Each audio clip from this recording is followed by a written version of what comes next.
बिल्ली के न्याय की कहानी। एक बड़े भारी पीपल के पेड़ के तले एक तीतर रहता था। उसका घोंसला पेड़ के ठीक नीचे एक बिल में था। पीपल के आसपास जो भी छोटे बड़े पशु पक्षी रहते थे उन सभी से उसकी गहरी दोस्ती थी। एक दिन तीतर अपने आरामदेह घर को छोड़कर खाने की तलाश में निकला। बहुत दूर उड़ने के बाद वह एक धान के खेत में पहुंचा। उन दिनों फसल पकने पर थी। धान के पौधों में चावल के दाने तैयार हो चुके थे और चावल तीतर का मनपसंद खाना था। भोजन की भरमार देखकर वह उसी खेत में टिक गया और जी भरकर चावल खाता रहा। वहां उसने दूसरे बहुत से परिंदों को दोस्त बनाया और उनके साथ ठाठ से समय बिताया।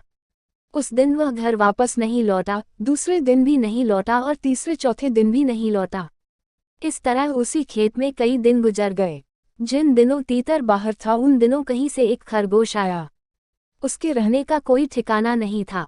उसने तीतर का खाली घोंसला देखा तो उसी को अपना घर बना लिया। कुछ दिन बाद तीतर वापस आया तो अपने घर में खरगोश को घुसा देखकर बड़ा नाराज हुआ। तुम यहाँ क्या कर रहे हो? उसने पूछा। यह तो मेरा घर है। तुम्हारा? खरगोश ने कहा। जब होगा तब होगा, अब यह मेरा घर है। मैं यहाँ एक दो नहीं कई दिनों से रह रहा हूँ। लेकिन तुम रह कैसे रहे हो? तीतर ने कहा। यह घर मैंने अपने लिए अपने ही हाथों बनाया था। मैं जिंदगी भर इसी घर में रहा हूँ। यकीन न आता हो तो पड़ोस में किसी से भी पूछ सकते हो। मैं क्यों पूछूं? खरगोश ने कहा। मैं जब यहाँ आया था तब यह मकान बिल्कुल खाली था। तभी मैं इसमें रहने लगा। मकान उसी का होता है जो उसमें रहता है। अब यह मकान मेरा है। तुम्हें यकीन न आता हो तो तुम ही पड़ोसियों से क्यों नहीं पूछ लेते? यह सब बकवास है, तीतर ने चिल्लाकर कहा। मैं कुछ दिनों के लिए बाहर चला गया था। अब मैं वापस आ गया हूँ। फौरन मेरा मकान छोड़ो और यहाँ से मुंह काला करके भाग जाओ।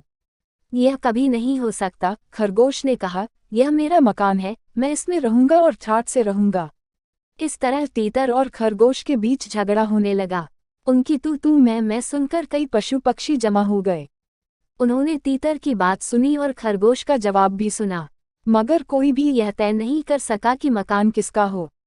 उन्होंने सुझाया कि मामला हल करने के लिए किसी कानूनी जानकार की सलाह लेनी चाहिए। इस पर तीतर और खरगोश ने अपना मामला किसी पंच के सामने रखने का निश्चय किया। मगर ऐसे उलझे हुए कानूनी मसले को सुलझाने के लिए योग्य पंच की जरूरत थी और ऐसा पंच खोजना आसान नहीं था। पंच की खोज में वे दोनों घंटों तक मीलों इधर उधर भटकते रहे।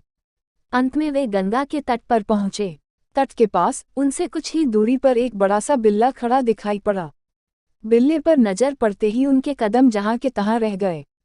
दोनों अच्छी तरह जानते थे कि बिल्ला कितना खतरनाक जानवर होता है। वह बिल्ला बड़ा ही घाघ था। खरगोश और तीतर को अपनी ओर आते देख उसने चट आंखें मूंद ली, हाथ में माला पकड़ ली और पिछले पैरों पर खड़े होकर राम नाम का जाप शुरू कर दिया। तीतर और खरगोश ने बिल्ले का पूजा पाठ देखा तो चक्कर में पड़ गए। ऐसा धर्मात्मा बिल्ला उन्होंने पहली मर्तबा देखा था। उन्होंने मन हो मन सोचा, आहा, यह कितनी अच्छी तरह से भगवान का नाम जप रहा है। मेरे ख्याल से इस बिल्ले को ही पंच बना लेना चाहिए, खरगोश ने कहा।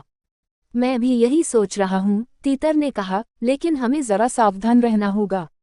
आखिर यह हमारा कुदरती दुश्मन भी तो है। बिल्ले का पूजा पाठ खत्म होने तक दोनों चुपचाप खड़े रहे। पूजा समाप्त कर बिल्ले ने धीरे से आंखें खोली और उन दोनों की ओर देखा।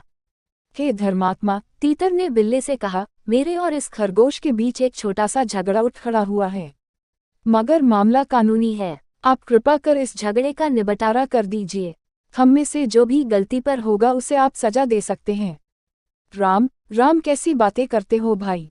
बिल्ले ने कहा, भगवान का नाम लो, ऐसी वाणी बोलो। मैं तो दूसरों का दुख देख भी नहीं सकता और तुम कहते हो हम में से एक को सजा दे देना। हरे कृष्ण हरे कृष्ण।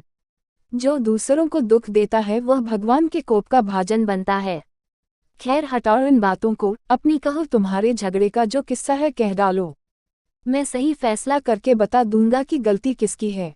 तब तीतर ने कहा, किस्सा यूं है कि मैं कुछ दिन बाहर रहने के बाद घर लौटा तो देखता क्या हूँ कि इस खरगोश ने मेरे घर पर कब्जा जमा लिया है। तुम्हारा घर कैसा? खरगोश ने चिल्लाकर कहा, वह घर मेरा है। शांति शांति, बिल्ले ने कहा, जरा मुझे पूरा किस्सा तो सुन लेने दो। इस पर पहले तो तीतर ने अपनी बात कही, फिर खरगोश ने अपना दावा पेश किया। दोनों की बात सुनकर बिल्ला कुछ देर मौन रहा, फिर इस प्रकार कहने लगा। क्या बताऊं भाइयों, मैं अब बूढ़ा हो गया हूँ। मुझे न तो ठीक ठीक दिखाई देता है न सुनाई देता है। मैं तुम्हारा मामला पूरी तरह से समझ ही न सका। तुम दोनों जरा नजदीक आकर बात करो तो अच्छा रहेगा। इतनी देर में खरगोश और तीतर दोनों ही बिल्ले का डर भूल गए थे। उन्हें बिल्ले पर पूरा पूरा भरोसा हो चला था।